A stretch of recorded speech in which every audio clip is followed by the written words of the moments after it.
What's going on, everybody? It's Matt, aka the Lumberjack Landlord, and we are finishing it off. We did, in fact, in this case, save the best for last. Hopefully, you took the time to watch videos 1 and 2 because we certainly alluded to this point a number of times.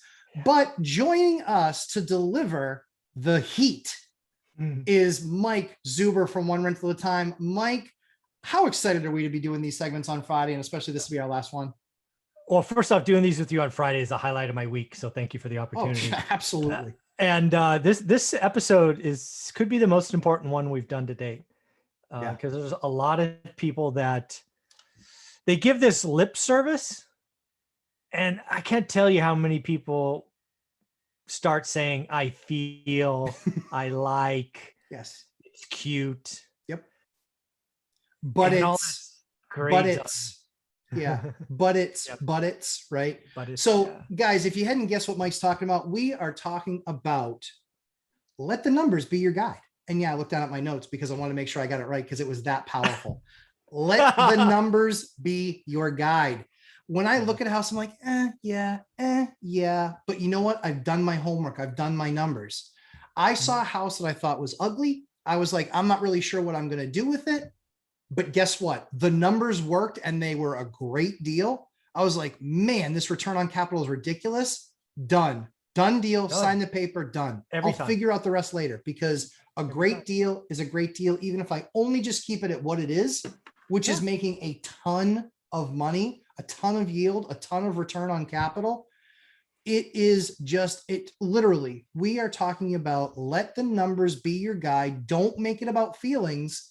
Make it about the numbers. And by the way, if you're going to talk to Mike or if you're going to talk to a guy like me, the first thing we're going to ask you is if you say, so do you think this is a good deal? You better, oh my word, you had better have your numbers because I will go icky baluki mental. If you just send me and go, what about this property? And I'm like, my next question is coming. What are the numbers? And if you go, haven't done them yet, I literally will block you. I will block you. I don't. Yeah, that's ridiculous. Well, people don't really understand this because a lot of people go bigger is better and all this other nonsense. Sure. I will put a 500 square foot, 1 bedroom, 1 bath house on the same exact spreadsheet as a 20 unit apartment building. And I use those numbers because that's all I buy, right? I try to buy in that range. Yep. And people don't get it. They're like, why would you buy a 500 square foot, 1 bedroom, 1 bath house over 20 units? Aren't 20 units better? If you have a vacancy here or the numbers are the numbers. It doesn't. That's right. It is that simple. Which one do I buy? Whatever produces the highest yield or cash on cash. That's right. If a 1 bedroom, 1 bath house produces a 12% and a 20 unit building produces a 7%, why am I going to buy the 20 units just to tell my friends I own 20 units? Right. Hell to the no. No, I will buy the 12% every single day. Every single time. And something else that a lot of those bigger is better guys never are honest with people about is one thing. Hey, Mike, how many times have you actually put a 20 unit, or in this case, maybe 100 or a 200 unit on sale on the market and the deal closed in 7 days? Yeah, no, not very Zero times ever. Yeah. And so that's what Mike and I like. And what we look at our portfolios is you want to keep that portfolio, a certain percentage of that portfolio liquid. Yeah. And it's not just cash liquid, it's asset liquid. You can liquidate that asset, and it doesn't mean sell it for a loss. It means get rid of it and get whatever price you need to get for it. But you can liquidate that asset. Single family homes, that's why Mike's plan is so brilliant. If our tax structure in New Hampshire were different, I would do single family homes. Our tax structure here, because we don't have an income tax, we don't have a sales tax, it's all property tax. So largely with single family homes, you're signing up for narrow margin, largely speaking, in single family homes, unless you own them for a real long time. Right. And that can be nice. However, I rather make a lot more money on the way there. And that's where the dupes and the tries and the quads come into play. But again, the key here is that return on capital or that yield. And as you look at a 20 unit building, I mean, a fast close for that's probably what, 4 to 6 months? Yeah. 4 months? Certainly 60 days. I mean, if it was a 1031 exchange and there's all this capital coming in, maybe, but right. But it's the listing time, right? Once you get into contract, the process is the process. But yeah, bigger buildings, they last longer. Yep. But again, so many people say it's not the basically the only number of units is important. That's just, it's either just, it's stupid or it's a lie. And I don't know which one it is. Right. I think it's one of either for some people. I think it's both. It's just dumb. Yeah. Why would I want a 20 unit building again that does 7 when I could buy a house at 12? And don't get me wrong, in some markets like the one I was in 2008 or 9, sure, a house was a 3 and the apartment was 13. Right. So what did I do there? Well, I got rid of houses and I got apartments. It's the only number that matters for me is yield. What does the building produce? Right. How much cash do I get back? My cash needs to have babies, whatever you want to say. Exactly. It's just, man, how hard is my numbers, or how hard is my cash working? That's the only number that matters. Nothing else does. 100%. And you guys just heard it right from Mike's mouth. He is not evaluating asset to asset.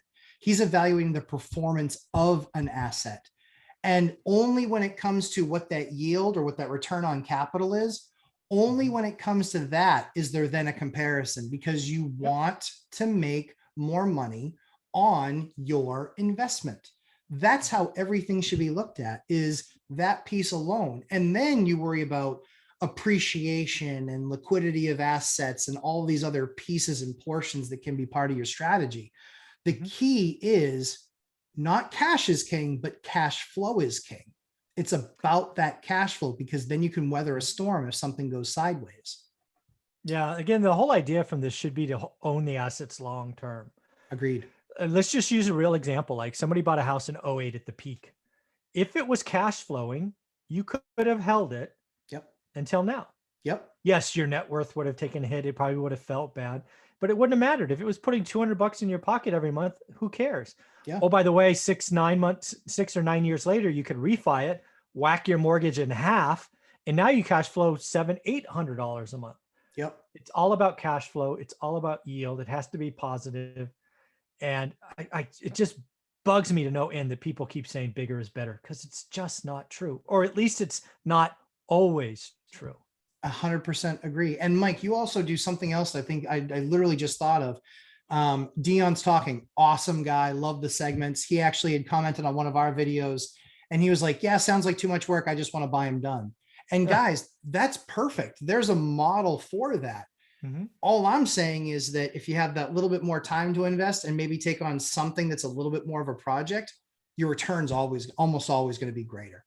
Like your return's always greater if you're putting in some of that work. And so that's one of the things that we really push hard in being a hackologist, and also in the lumberjack program and what we're doing with One Rental at a Time. This is why we push this so hard, is because we want you to unearth value. And just because the place needs work doesn't mean you can't buy it as a first-time home buyer. FHA, a strict FHA loan, yeah, you're going to have trouble. Or a straight VA loan, yeah, you're going to have trouble. But they have the 203K streamlines, the 203K rehab loans that Mike and I talked about last week. And if you don't know what I'm talking about, penalty box time, you should. We did a good video on it. But that's what you guys should be watching and taking care of, because you can buy those houses that need a little bit of work and put the effort in and get the streamline loan, something like that approved, and create a ton of equity in that unit if you just know what your numbers are, right? And it comes from knowing what your numbers are, knowing what those rents are going to be. That's another number that I'm shocked at how many people that want to get on the property ladder have no idea what rents in their market are. Yeah. They know what sales are, but they don't know what rents are. Do the work.